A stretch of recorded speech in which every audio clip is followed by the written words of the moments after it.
Welcome to Dinner with the Smiths. It's Sunday, so usually on Sunday afternoon what we will do is we'll make spaghetti, my mom's spaghetti. This recipe is really hers. Whenever I'd move out, I would want some of the food that she ate, so I would call her and find out about the recipes. So first we're going to talk about mom's spaghetti and how to do that. First we'll start with the spices.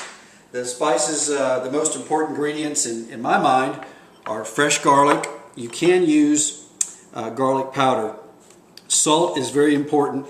Basil leaves, parsley, marjoram, red pepper flakes, and crushed rosemary just a little bit. What you don't see here is oregano.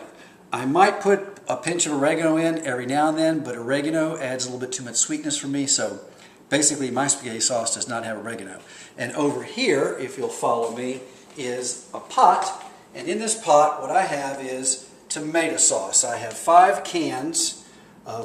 large cans of tomato sauce, the 29-ounce size, and then I have 2 tomato pastes with water. Those tomato pastes are 2 cans of tomato paste, and the tomato paste is the 12 ounces. So what I'm going to do is just take and season the sauce with all these different things.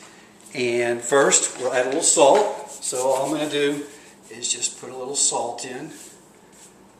And this is on just kind of low heat. I'm just now starting my sauce. After I do my sauce, then I will do my meatballs, because not only are we having spaghetti, we're having meatballs and spaghetti. And I'll talk to you about how I do that. So I put my salt in. I am going to now use a little basil. And people ask for measurements or sizes and how much of this and that.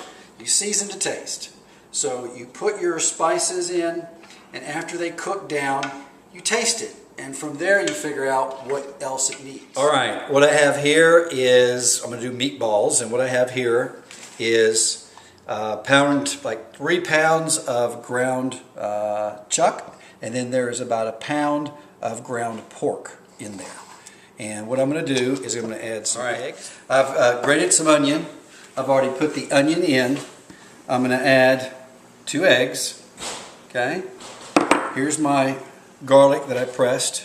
I haven't browned this. I just put this in like this. Maybe I should, maybe I shouldn't. We'll find out. And then first thing I'm going to do is I'm going to use salt.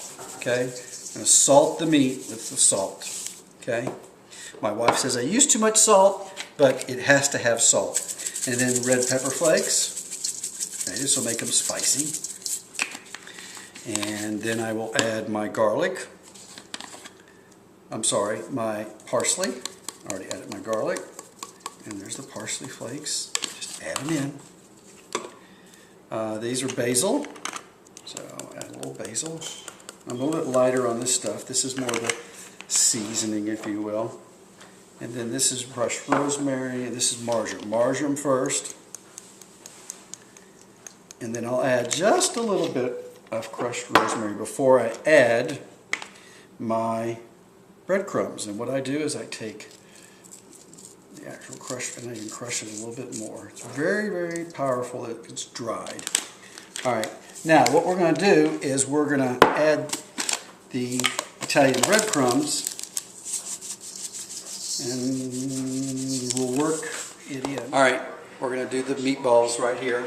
I've got, like I said, the olive oil, a little bit of a skillet. And the key here really is to just brown them lightly and not cook them too much. When I first started making this, I cooked them too much. And if you cook them too much, then your meatballs are not tender. They're kind of hard. It's the last thing you want them to be.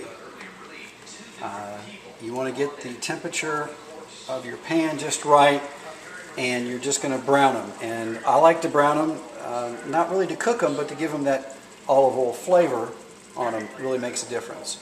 After I do the meatballs, I take them out and I drain them in this. Take a little of the oil off before I put them in the spaghetti sauce.